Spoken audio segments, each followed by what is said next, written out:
Greetings, everyone. This is Rock and Roll Spot Convention with the Weekly Comic Roundup. We're about midway through the roundup, so let's keep things going with Captain America number 14. Where we left off, Cap had managed to protect the front door cabaret and the mutant change agents protected under protection from death.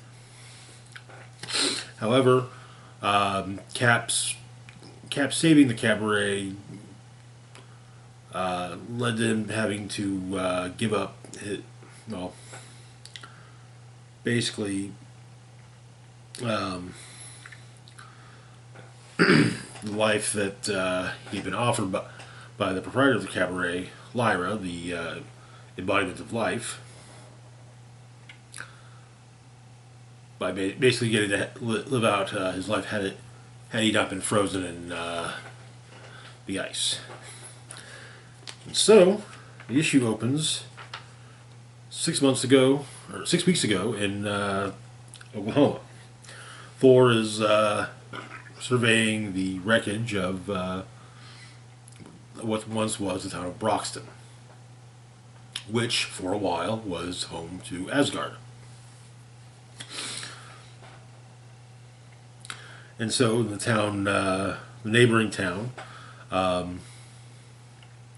Thor basically ends up watching a documentary about Broxton, and he notes there's a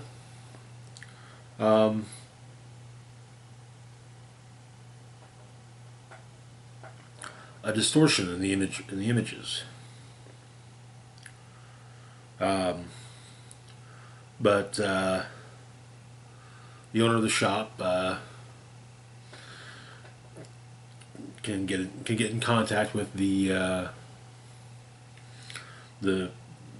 people who made the documentary. Went to high school with them, and perhaps you can figure out what's going on. Cut to Peter Parker sitting on a park bench,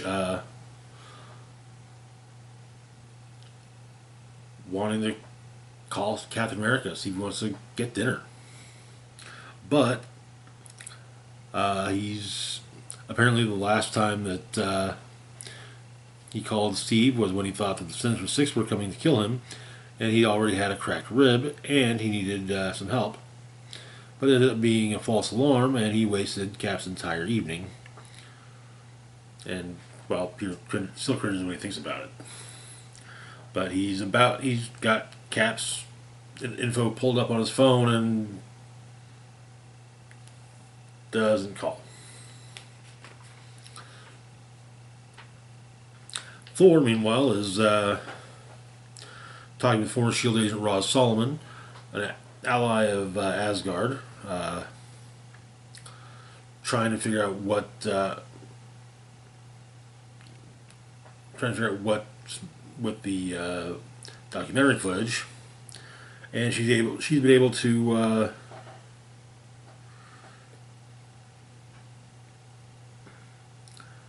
get access to all of the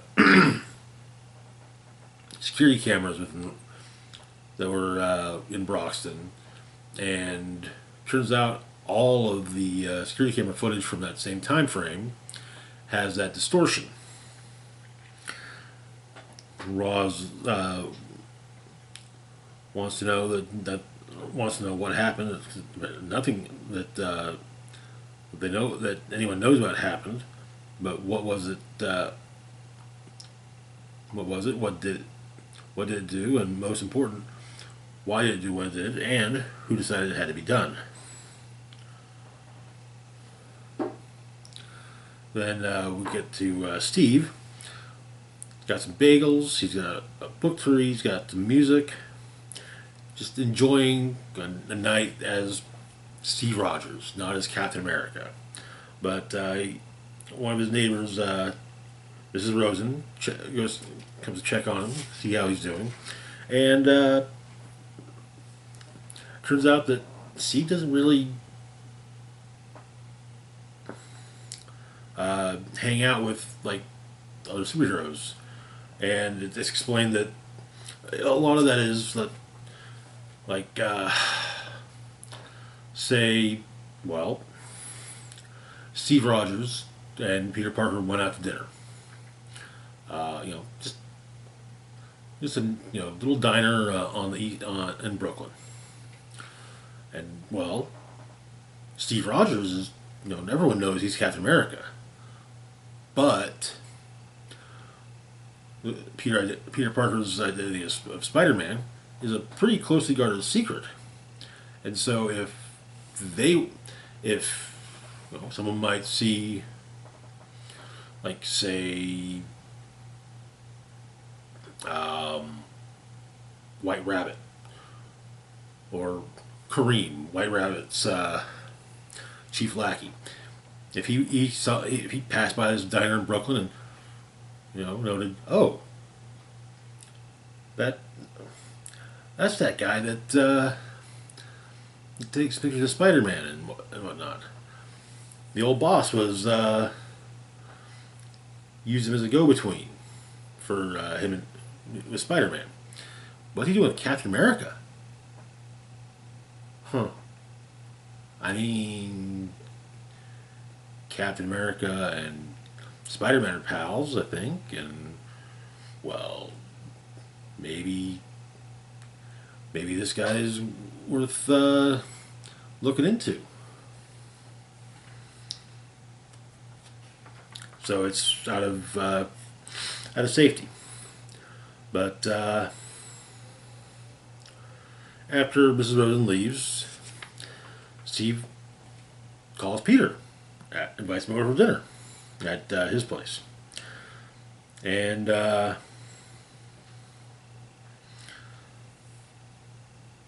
however, just as he's getting there to hang up, Thor shows up. So Steve says, change of plans, but ready to check on dinner, but still come by in your work clothes, just in case, And, also asking if Thor knows his Peter's secret identity. But, so, Peter Parker, Spider-Man takes a look at the footage and realizes that it's a restore point. Explaining that the restore point is when you take an image or snapshot of the computer's operating system at a particular moment. When everything is working exactly as it should, the way it's supposed to be. You take that moment and you freeze it. And so that when something goes wrong later, you can reset and bring everything back to that perfect moment. And that appears to be what happened with Broxton. And so Cap and Thor and Spider-Man team up to take care of this. Elsewhere, however,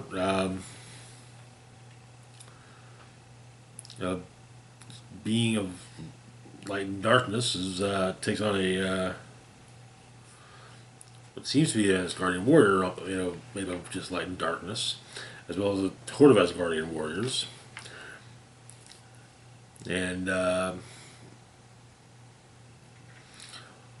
declaring that dark Asgard shall fall and the lost shall live again. And that is where the issue ends.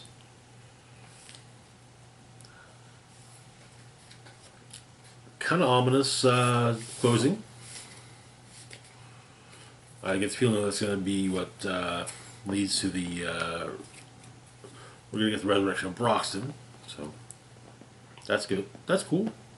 Moving on, though, to our next book, we've got Phases of the Moon Knight, number 3. This is an anthology, as I've stated previously, it's an anthology book with various Moon Knights. So we've got Moon Knight Chan, The Past is Present, and a Mini Marvels short.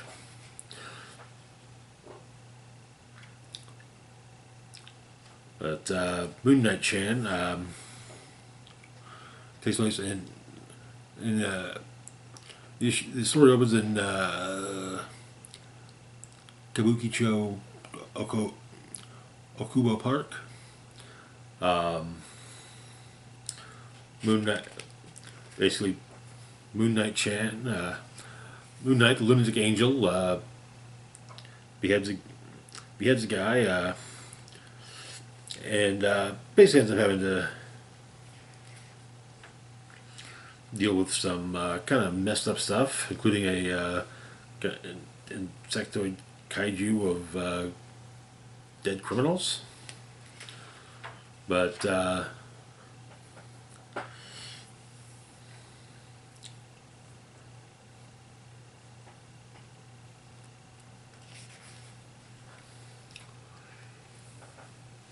and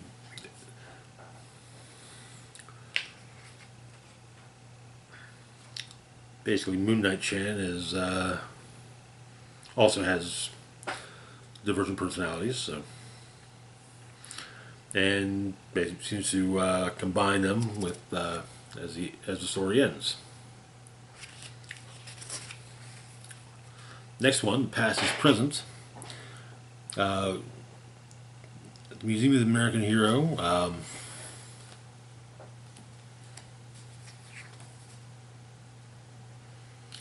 in the New American Wasteland, 5 miles from the containment zone, in the not too distant future. The daughter of the museum's owners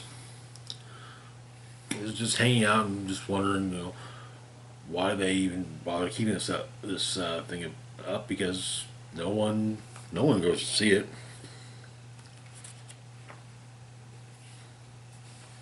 But the girl's parents were killed, and she's approached by Khonshu, who offered to become his fist to take revenge on those who killed her parents. But she has an additional helper, the old Moon Knight, Mark Spector.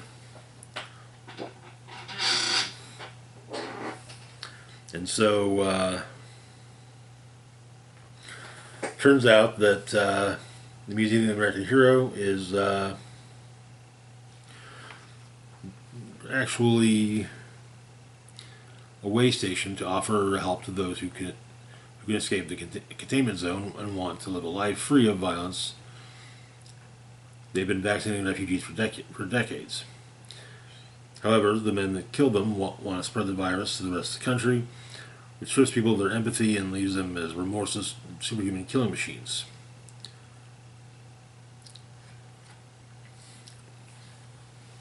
And she manages to get a motorcycle in the collection of superhero memorabilia, and she goes after the people that killed her parents.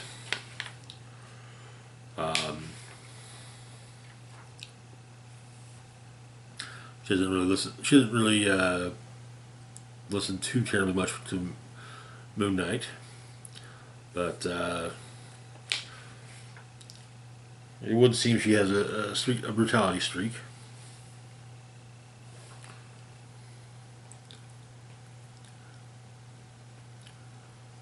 And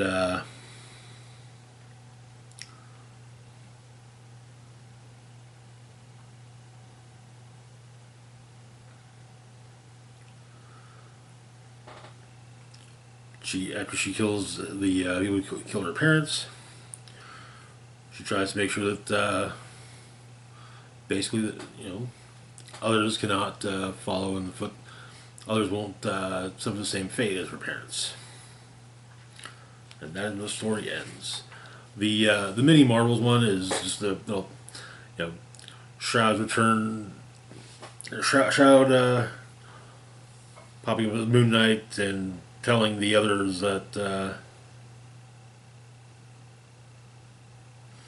rest of the Midnight Mission that he's Moon Knight and they aren't, and Pizza gets a bunch of pizzas get delivered, and then Moon Knight returns, and Khonshu gets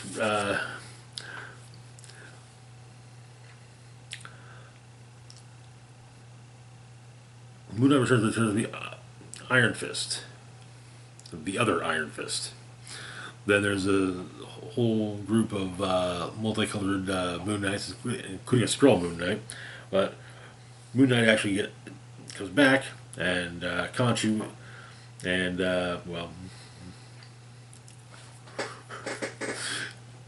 Khonshu gets hit up for the pizza tab.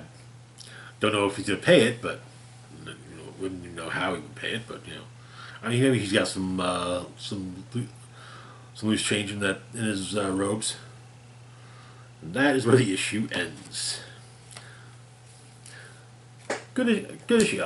I especially like the past is present. Moon Knight Show is also interesting. Largely, it was fun though, especially. I also like the various crescent moon shaped weaponry in these alternate takes of Moon Knight. Moving on though to our last book for the moment, we've got Predator vs. Black Panther #3. Where we left off,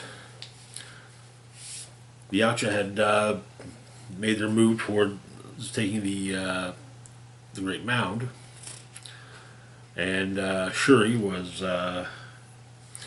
outside of the perimeter shield and couldn't seem to be able to hack it.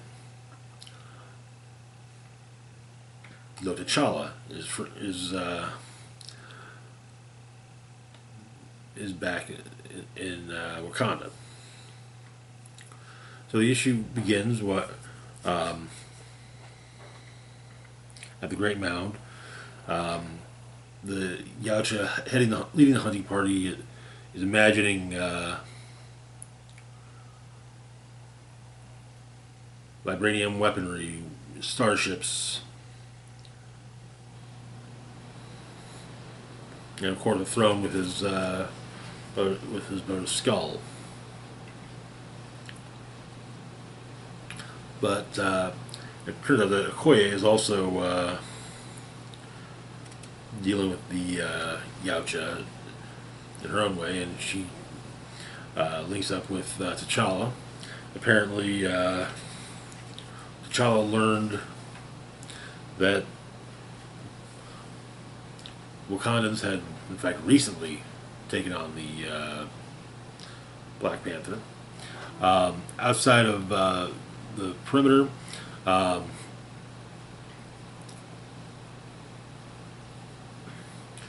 Shuri has been grabbed by one of the Yautja, and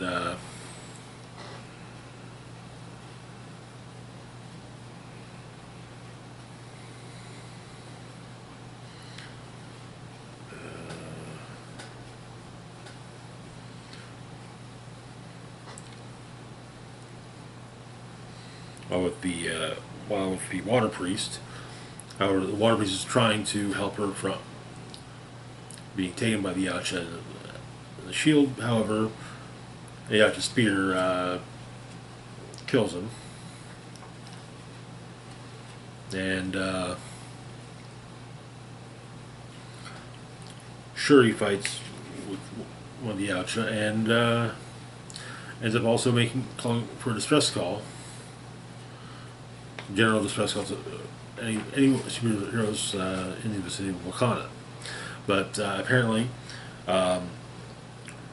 T'Challa's grandfather, Azuri, told him while he was recovering about the first encounter of Wakanda by the Yautja. Apparently,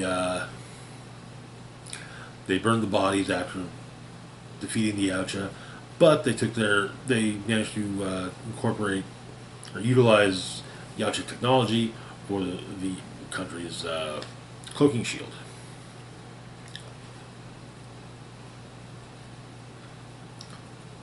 And so, T'Challa, Okoye, and some of the Dora Milaje, and was also seeing some of the Hatat deal. Go to assault the Great Mound. Meanwhile, Shuri has killed the Yaja she was fighting, and as help arrives, help in the form of Sam Wilson, the Falcon. You heard the distress call. And that is where the issue ends. Okay, so we're going to start. We get more.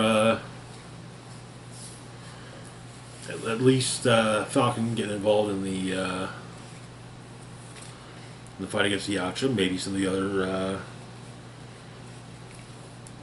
Marvel heroes. Honestly, I hope to see as many of the Marvel heroes as possible in in crossover books with Predator. So fingers crossed. Anyways, good issue. But that's to do it for now. As always, feel free to like, share, and subscribe. Links to my Facebook, Twitter, Blue Sky, Instagram, Mastodon, Patreon, and PayPal can be found in the description box down below. Big shout out to Patreon, Red Bands and Peanuts. Thank you so much for your support. It is greatly appreciated. This is Rock and Roll Spock signing off saying, live long and rock hard.